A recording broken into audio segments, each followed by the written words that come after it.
Thank you, gentlemen, for yielding.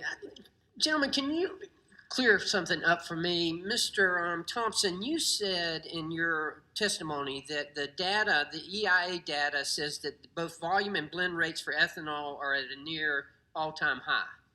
But I've heard you, Mr. Cooper, and you, Mr. Neuenhuis, say that they've decreased. I'm confused. Who's right here? Who's wrong? Mr. Cooper, you want to take a shot at it? Absolutely. I'm not sure what EIA data Mr. Thompson's looking at. The data we look at shows clear evidence of demand loss. We are consuming less ethanol last year than we have in 2017. That's the first year-over-year loss. And are you saying that the SREs are the reason for that? They are certainly part of the reason for that, yes. How much of the reason for that? I mean, and why?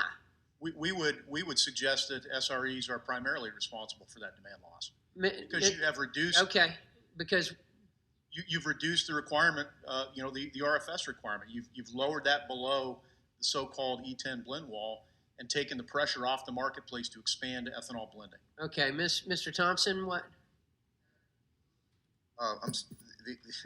The only data that I have is from the EIA, and the EIA data, which again was on display, is pulled right from their website.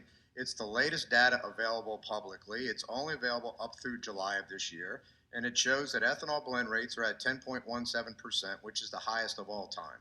It shows that biodiesel consumption is certainly slightly down by looks like 4,000 or so gallons, and so as far as I have proof for my data point. Okay, well, and I'm not doubting you. I'm just a little bit confused. You're doubting me. I'm suggesting I have no way to refute the data that just happens to fall in their testimony. Okay. Right? This is the fair enough. That speaks for itself. Fair enough. Well, let me ask you this: Would the SREs impact the ethanol more so than biofuels, or would it be the same for both? Yeah, Mr. Thompson. Mr. Thompson?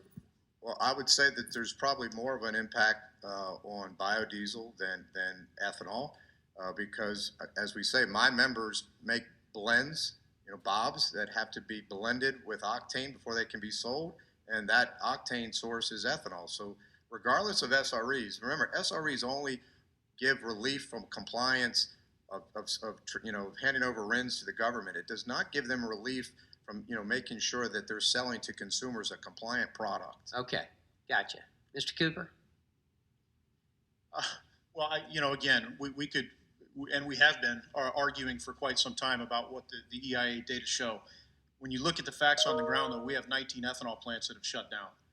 You can't tell me that hasn't happened because there hasn't been some loss of demand, and that's absolutely what has occurred. Our production is down. That's a response to the lower demand that we've seen as well. Okay, all right, fine, enough. Let me ask you this. I'm going to shift gears, and Mr. Thompson, I'm going to ask you this. You said in your testimony that the RFS is explicit in providing small refineries the ability to apply for a petition at any point in the year. How important is that to be flexible?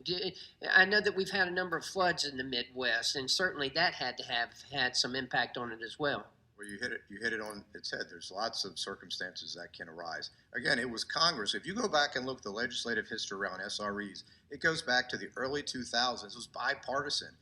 These small refineries are the lifebloods of communities. You want to protect them and make sure they remain viable.